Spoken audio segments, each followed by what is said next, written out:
solamente este versículo que vamos a leer para la honra y gloria de Dios. Usted lo circunscribe, yo tengo aquí una versión un poco distinta, que es la Reina Valera contemporánea. Tal vez ya han escuchado la Biblia, muy buena Biblia, se la recomiendo. Vamos a leer lo que nos dice el primer libro de Samuel, capítulo 1, versículo 11. Y dice así la palabra del Señor. Y le hizo un voto, le dijo: Señor de los ejércitos, si te dignas a mirar la aflicción de esta sierva tuya, y te acuerdas de mí, y me das un hijo varón, yo te lo dedicaré. Yo te lo dedicaré, Señor, para toda la vida. Yo te prometo que jamás la navaja rozará su cabeza. Gloria a Dios. Bien, acompáñenme nuevamente a ver. Bendito Dios, una vez más, aleluya, es gusto estar aquí. Nos da mucho gusto. Más tarde, si me lo permiten, voy a presentar a mi familia. Y venimos, como ya le dije, venimos a sumar, a hacer, ¿verdad?, que lo que conocemos y sabemos sea de ayuda, de apoyo para la edificación de esta iglesia. Voy a entrar en esta parte del sermón. La oración, un mismo propósito. Yo estoy seguro, hermanos, que cuando pensamos en este pasaje del primer libro de Samuel, como ya vimos, era un tiempo difícil para el reino, no había reino, para el pueblo de Israel. Un tiempo difícil, un tiempo en el que se había llevado a cabo, ¿verdad?, esa introducción del pueblo a la tierra prometida, a la tierra que Dios le había dado a su pueblo, que le había prometido y que lo había logrado llevarlos hasta esa tierra prometida. Pero sucedieron muchas cosas.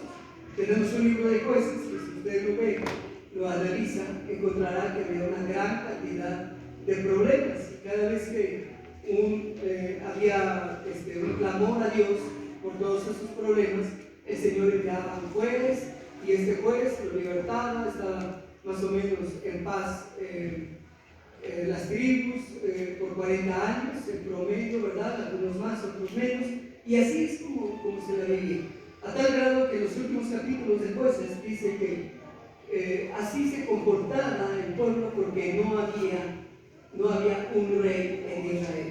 Y ahí da la pauta para que los reyes, ¿verdad?, o el tiempo de los reyes posteriormente vengan a hacer la parte que les corresponde, en el caso del reino, primeramente del reino de Israel, y después ya juntos el reino de Judá, todas las tribus que estaban con Judá, principalmente Judá, obviamente, pero sí las otras 10 tribus que estaban en el norte y que se añadieron en los tiempos del año.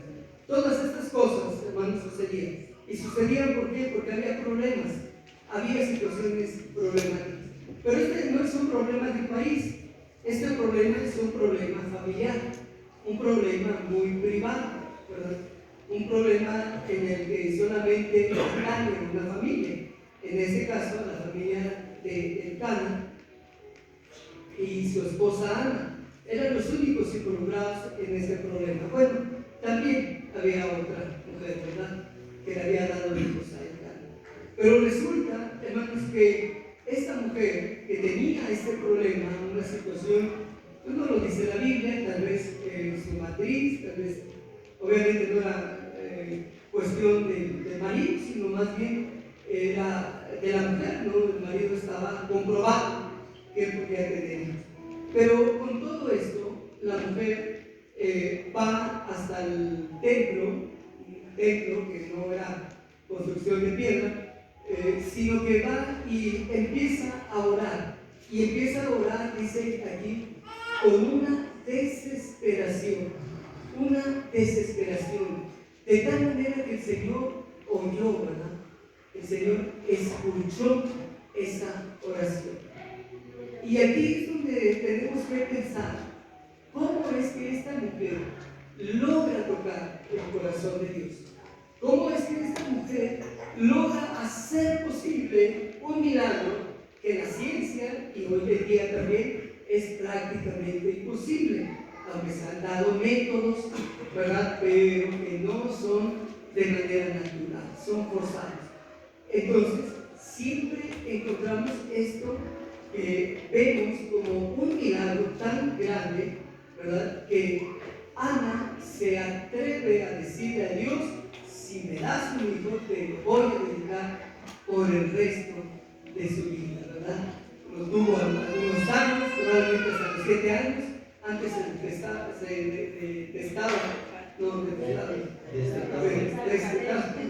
los niños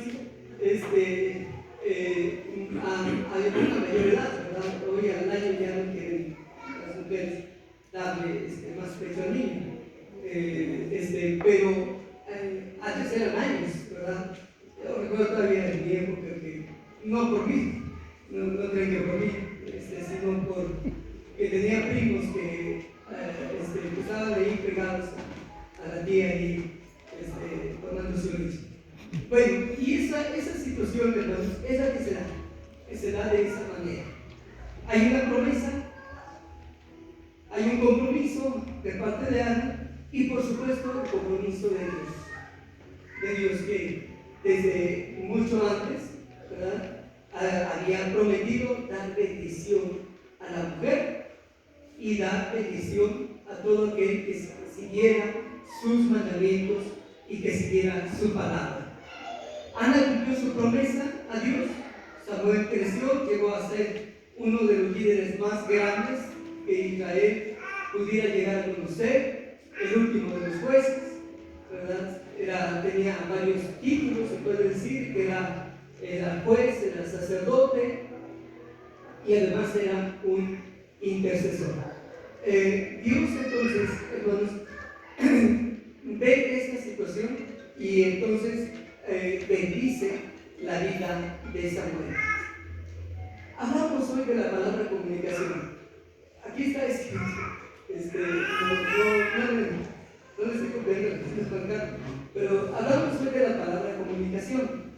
Esta palabra proviene del vocablo comunicar y que significa poner algo en común, ¿verdad? Es decir, cuando se pone algo en común, ambos participan de lo que se puso en común. En el matrimonio, por ejemplo, es el esposo con la esposa, tienen algo en común, ¿verdad? Tienen algo en común, tal vez hayan planeado cuando tener hijos a qué universidad los iban a llevar, en el momento en que se iban a comprar un carro, que se comprarían una casa. Tal vez todos esos planes se van realizando porque tienen algo en común. Su propósito es tener una familia. Y esta familia tenía esto, pero aquí no entraba el plan, sino más bien era entre Ana y Dios. Dios, escuchando a Ana, su petición y escuchando también su compromiso. Aquí podemos entender que cuando oramos, tal vez también tenemos que comprometernos, ¿verdad? Dios es bueno y nos da la bendición. Si usted le pide por un milagro, Dios se lo va a dar. Si usted le pide que resuelva alguna situación en su familia, también Dios se lo va a conceder. Hay quienes se han atrevido, ¿verdad? A mí no me gusta esta situación, pero dicen que sí pasa. La verdad, yo no conozco a nadie, sinceramente, pero bueno. Que piden muelas de oro y que piden rebajar. Yo por más que oro para rebajar esta panza que tengo, no rebajo nada, siempre me veo al espejo y sigue con más. Pero bueno, yo no oro por eso, no sé qué, no oro por eso. Perdón. Esta situación que vive Ana con el canto y con Dios es una situación de compromiso. En la oración nos comprometemos. En la oración hacemos la petición y Dios la escucha, pero también hay un compromiso. Hay muchos ejemplos en la Biblia, hay muchos ejemplos que nos dicen que aquellos que oraron también. Muchos salmos que se le atribuyen a David son considerados como una oración donde también David se está comprometiendo a cumplir con los mandamientos. Entonces todo esto, hermanos, se va dando.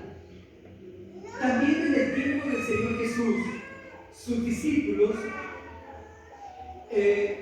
también aprendieron a orar, y aprendieron a orar teniendo una real comunicación, una comunicación directa con su Padre.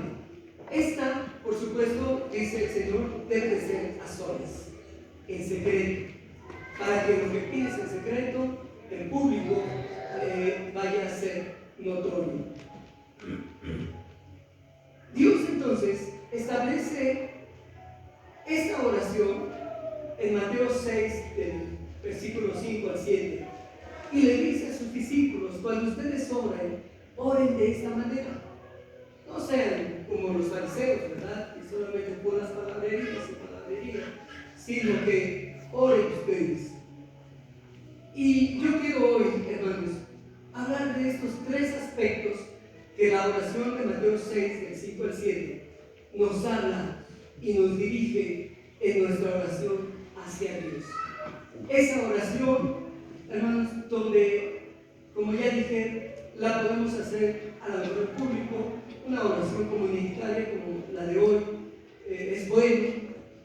A mí me gusta orar con más personas, y sobre todo cuando se limitan, ¿verdad?, no a levantar tanto la voz, porque a veces desconcentran a otros. Entonces, cuando hacen oración y con un mismo propósito, el hermano que nos estaba dirigiendo es porque él nos estaba dirigiendo. Él sí tiene ese derecho de levantar la voz, pero nosotros, ¿verdad?, los que estamos orando en conjunto, pues estamos orando y lo estamos haciendo tal vez con un propósito. Escuchando al hermano, nos damos cuenta, de qué cosas deberíamos estar orando a Dios, qué cosas deberíamos estar pidiendo a Dios. Y resulta, hermanos, que esto es lo que Dios le dice a sus discípulos. En primer lugar, lo que tienes que hacer cuando oras a Dios es alabarle por lo que eres. Alábale. Alábale porque eres tu Padre. Alábale solo porque te dio la vida y Dios te permitió levantar.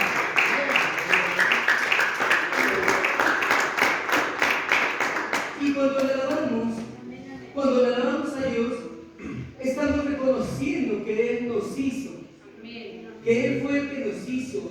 No somos una cuestión carnal, un momento pasional entre nuestros padres, sino es una voluntad de Dios. Amén. Y aunque haya sido por violencia, tal vez en algunos casos, que fue violentada la mujer, pero si yo no sé qué lleva a esta mujer, es por voluntad de Dios, porque quien lo forma es Dios. No es una cuestión, ¿verdad?, de que entremos aquí en esta cuestión de hacer una discusión de si es bueno o es malo. Para mí es malo, obviamente, pero para quienes buscan eso, les parece que es bueno. Pero bueno, aquí no vamos a entrar en una discusión biológica o de ideología. Más bien, hermanos, es saber que es Dios quien nos hizo. Es Dios quien nos hizo y por lo tanto somos de Él. Amén. Que si bien Él muestra un respeto hacia nosotros por ser nuestro Padre, porque sí muestra un respeto. ¿Cuántas veces usted se ha equivocado en la decisión que tomó? Bueno, yo puedo levantar la mano, no sé si alguno de ustedes, pero he cometido muchas malas decisiones, ¿verdad? Muchos errores. Sí, amén. Y entonces Dios, ¿verdad?, nos da ese permiso. Pero cuando reconocemos que Dios es nuestro Padre, que Él nos hizo, entonces Él nos corrige, porque le estamos sigamos alabando aún en las circunstancias complicadas, difíciles que estemos viviendo. ¿Por qué debemos alabarle? Porque Él nos está viendo desde los cielos. Sí, amén. Porque Él nunca dijo que nos iba a dejar, por el contrario, dijo que nos iba, que iba a estar todos los días. Amén. Gloria a Dios. Aleluya. Gracias, Señor. Reconocemos entonces su grandeza. Amén. Sí, no lo vemos físicamente. Yo muchas veces, y yo creo que esto le sucede también, cuando oramos y nos inclinamos, de repente alzamos la cabeza y estamos pidiéndole a Dios algo, ¿verdad? ¿Por qué alzamos la cabeza hacia el cielo? Porque sabemos de su grandeza. Amén. Dios es grande, mucho más grande. Amén. Que aún el mundo es Bendito Dios. algo en sus pies, ¿verdad? Pero Él está sentado en su trono. El mundo, Él dice, es el estrado de sus pies. Esa es la grandeza de nuestro Dios. Obviamente, mientras más grande es Él, ¿qué pasa? En la inversa, nosotros somos más pequeños. Amén. ¿Verdad? Así de fácil. Hay esa relación. Mientras más es grande Dios en nuestras vidas, nosotros somos menos todavía. Es necesario que Él crezca, dice Juan el Bautista, es necesario que Él crezca, pero que yo me niego. De tal manera que entonces reconocemos su grandeza. ¿Por qué debemos alabar al Señor? Porque es santo su nombre. Amén. Amén, amén. Es santo su nombre. ¿Quién es más santo que nuestro Dios?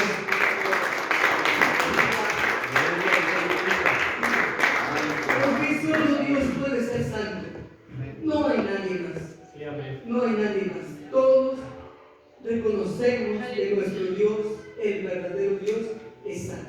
Y le pide a su pueblo también la misma respuesta, el mismo compromiso de santidad.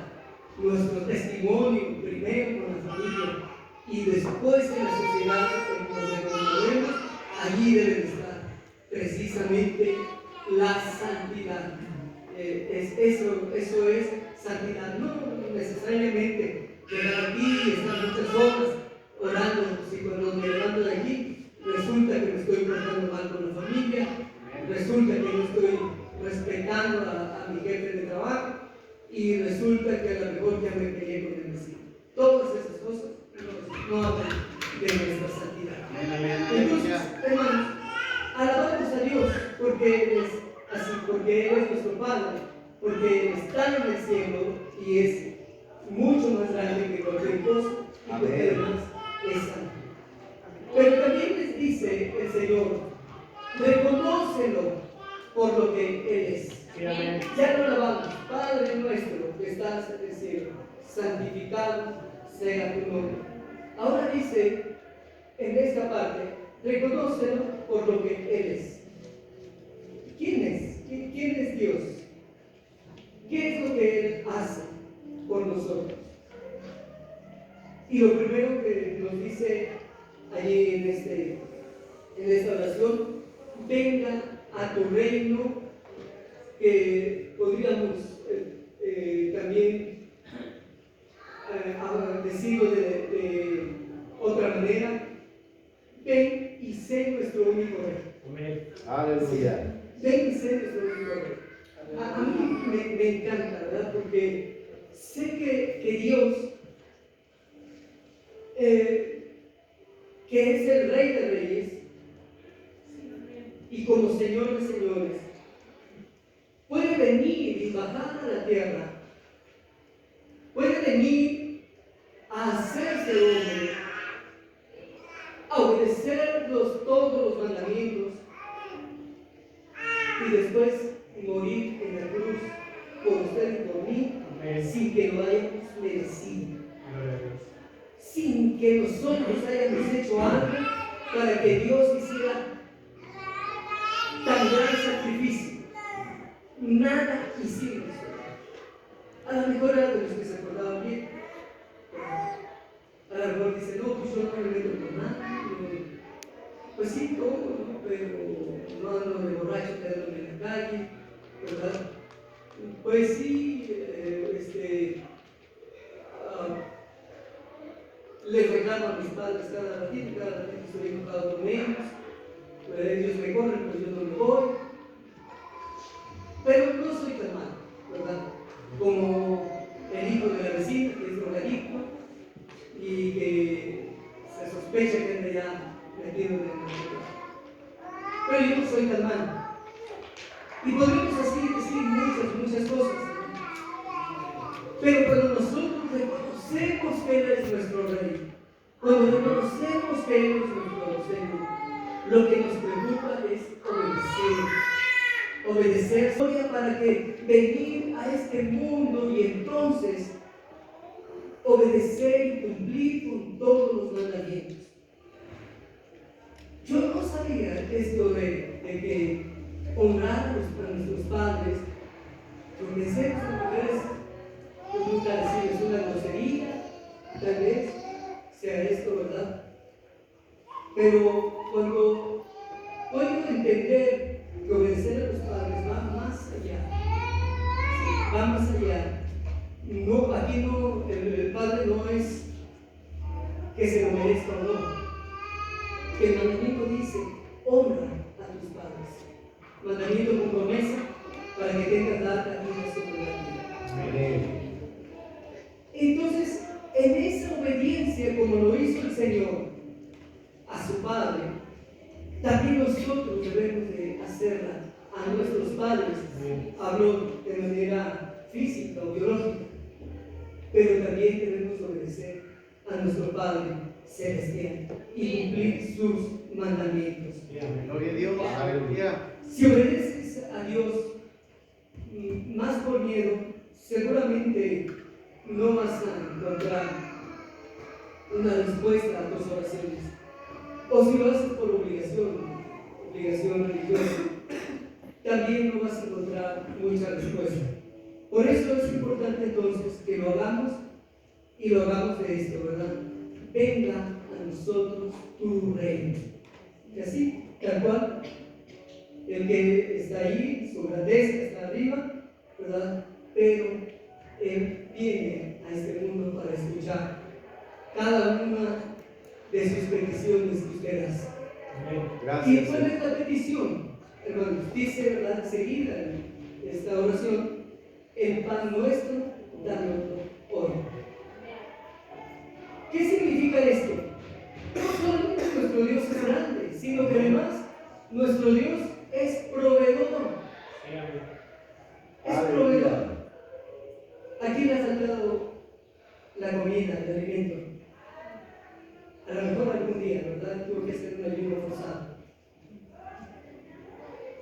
Pero cuando usted adoró al Señor, seguramente que Dios está Amén. para ayudar. Gracias, Señor.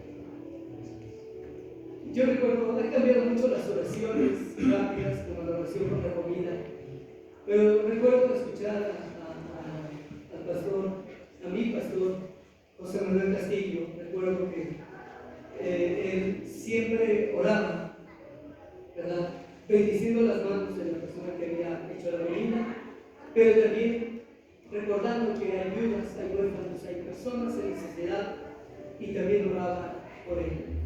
Era una oración no muy larga, pero suficiente, donde abarcaba todo lo que se necesita para que el Señor provea ese pan que nos prometió darnos. Es un proveedor, no es un refrigerador, ¿verdad? Que podemos abrir cada vez que lo necesitamos. Algunos jóvenes no se dan cuenta cómo se llena el refrigerador, ¿verdad? Solamente se dan cuenta cuando ya no lo que están buscando, y entonces sí reclaman. No somos así, no debemos de ser así. Que solamente cuando necesitamos algo, ahí abrimos como si fuera un refrigerador del Señor, y Señor, necesito esto, pero este no me gusta, este sí, a este sí, y me lo llevo a la boca. No es así. O cuando no encontramos lo que estamos buscando, y entonces reclamamos: Señor, no me concediste esto, ¿por qué? El Señor sabe. El Señor es bueno, Él es justo. Amén. Él Gracias. conoce bien nuestras necesidades. Amén. Pero hay algo importante, hermanos, que si creemos en nuestra oración, dice, no te faltará nada. Amén. No te faltará nada. Porque Él es el proveedor. Nuestro Dios es proveedor. Y número 3, hermanos, es importante cobijarnos. Porque ¿qué dice la oración? Así como nosotros perdonamos. ¿Qué dijimos ya antes? Pero con la ayuda de Dios se puede lograr. Porque cuando no tenemos perdón de Dios, quedamos expresas de nuestro criterio y totalmente indefensos de manera equivocada. O a equivocarnos continuamente. Así que nuestra oración, hermanos, va más allá de un simple perdón. Esto me mantiene en mi relación, ahora sí, con Dios y en la comunicación que tengo con Él día con día. Porque no perdonar a quien te ofende puede ser eso que el enemigo está poniendo ahí como una traba, ¿verdad? ¿Por qué no lo puso antes? ¿Verdad? Porque sabemos quién es Dios y por eso lo alabamos. Porque sabemos que Él nos provee, hemos querido y hemos recibido una respuesta de Dios. Pero también debemos de ir a un tercer escalón, a un tercer paso, póngalo así, ¿verdad? Dentro de todo este proceso. Ya la ve, gloria a Dios. Vengo a la iglesia, gloria a Dios. Ya comprobé que Él es el proveedor porque me dio sanidad, porque no me falta nada. Gloria a Dios. Entonces, el cristiano que ha aprendido estas dos cosas busca la madurez perdonando a quien ofendió. Perdonando a quien ofendió. Y tal vez se tenga que dar golpes en la cabeza o no sé dónde, pero, ¿verdad? No más de la cuenta, obviamente, pero sí decirle a Dios, ayúdame a perdonar. Porque puede ser esto la piedra de tropiezo para su salvación. Sí lo es, hermano. Créanme que sí lo es. Y no lo digo yo, lo dice su palabra. Dios quiere que hagamos esto también, este compromiso. Porque Él finalmente nos va a apartar de las pruebas, ¿verdad? Nos va a apartar de las pruebas en las que el enemigo quiere meternos. No le metas en todo lo que usted ve en la televisión, todo lo que se aprende por todos los medios de comunicación que existen, muchas cosas de esas el enemigo las está metiendo, ¿verdad? ¿Para qué? Para desviar, para tentar. No nos tentas en tentación, mas líbranos del maligno. Netflix también hay películas cristianas. Usted dirá, ¿por qué no sé? Porque he visto los títulos, pero no necesito tener el Netflix para saber. Pero ¿cuántas películas? Por cada una película cristiana seguramente habrá como 10 o 15 películas de ideología de género, de relaciones incestuosas, de relaciones de matrimonio sin compromiso, ¿verdad? Los amigos novios que se juntan, pero que no hay compromiso. Y todas estas cosas, ¿cuántas veces las vemos y inundan nuestra mente de todo esto? Santo Dios, aleluya. Muchas veces, seguramente. Y lo peor, las ven nuestros hijos. Las están viendo nuestros hijos. Entonces, por eso ya no nos hace tan mal, ¿verdad? Yo recuerdo que las comedias de los años 60, 70, las primeras comedias, pues eran con familias normales, ya luego así. Pero a partir de los 90 han estado metiendo primero un homosexual que parecía gracioso, y ahora ya no. Ahora ya es dos homosexuales que son pareja y que tienen una vida como si fuera hombre y mujer en su casa. Esto es cierto. Y yo sé que se está grabando esto, pero alguien lo tiene que decir. Somos cristianos y no podemos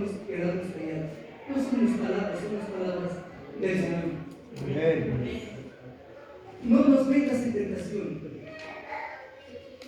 Que las pruebas no nos aparten de ti. Habrá pruebas, sí. Sí habrá pruebas. El salmista David en el Salmo 51 dice: no apartes de mí tu Santo Espíritu. Cuando le declararon su pecado, ¿qué fue lo que hizo? Se arrodilló, su cabeza llegó hasta el piso, la corona la tenía ahí. ¿Sabe dónde fue a botar la corona? Uno de sus sirvientes fue corriendo por la corona a limpiarla, sus vestiduras quedaron desgarradas. No le importó, porque lo más importante de eso es que Dios no quite de nosotros su Santo Espíritu. Que no quite de nosotros. Cuando el Señor quite de nosotros su Santo Espíritu, hermanos, estamos fritos, directo al infierno, lo más seguro. Pero cuando le pedimos perdón a Dios, y Él es fiel y justo para perdonarnos, Él es nuestro abogado que intercede para que nosotros seamos perdonados de la deuda que tenemos con el Señor, porque fallamos y fallamos muchas veces. Y entonces hay que llegar constantemente y decirle perdón. Tampoco que sea un deporte, ¿verdad? Voy a fallar así voluntariamente y yo sé que esto está mal. No, hermano, esto tampoco. Porque el perdón de Dios puede llegar, pero ¿qué tal si no llega? ¿Qué tal si usted se anima y hace lo que no debe de hacer y no llega el perdón? Y no llega el perdón. Hay mucha gente que está perdida por eso. Pecó, le pidió perdón a Dios, pero no cambió. No se arrepintió en realidad. Una cosa es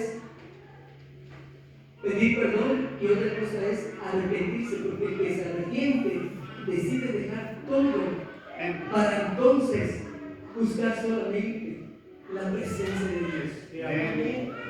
Va caminando en un sentido, pero recapacita, como el hijo pródigo, y dice: Padre, he pecado contra el cielo y contra ti, pero tampoco quiero que me consideres a uno de tus hijos. Considérame un jornalero de los últimos que están ganando por ahí una cantidad. Seguramente que me va a salir a la mejor toda nuestra gloria. Nadie más que merece, solo Dios, la alteza. Y merece también recordar que nosotros somos más pequeños. Bástate de mi gracia, porque mi poder se perfecciona en tu debilidad, porque mientras más débil soy, la grandeza de Dios se manifiesta. No me concedió lo que yo le pedía 3 veces, se lo pedí, le rogué, no me lo concedió, pero yo sé que Dios es grande. Yo conozco dos hermanos en Cristo que durante 20 años han estado enfermos. El hermano José Manuel, Dios. El otro caso es mi cuñada. Mi cuñada, desde hace 30 años además, artritis. Yo recuerdo, cuando ya empezó y le fue declarada la artritis, cómo se levantaba de la cama llorando, porque no podía, hermanos, y hasta hoy jamás he escuchado de ella que me reclame a Dios por su condición. La bendiga. Para mí es un milagro. Para mí es un milagro. Para mí es un ejemplo de la grandeza de nuestro Dios. No nos concede lo que le pedimos, pero no te importa. Si sé que su gracia, si sé que su misericordia se va a hacer mucho mayor mientras más débil será. Hermanos, así es nuestro Dios, así es nuestro Señor. Por eso su oración es importante que entendamos, porque pedir perdón y perdonar es la única manera de romper las cadenas Amén. que el enemigo nos ha impuesto. Es la única manera de ser perdonados por el Padre. Es la única manera. que ser perdonado. Y yo sé que ahora que haga la lectura de esta oración, encontrará todos estos detalles y muchos más, seguramente que Dios le estará dando a conocer. Pero hay invitantes. Gloria al Señor. Aleluya. Gloria a Dios. Mensaje. Te alabamos, Padre. Yo invito, le propongo, ¿verdad?, que hoy cuando hagamos a partir de hoy nuestra oración, por todas las bendiciones que Dios nos ha dado, Gracias, Señor. también le propongo que le pidamos perdón a Dios. Aleluya. Yo estoy conociendo la iglesia de Dios.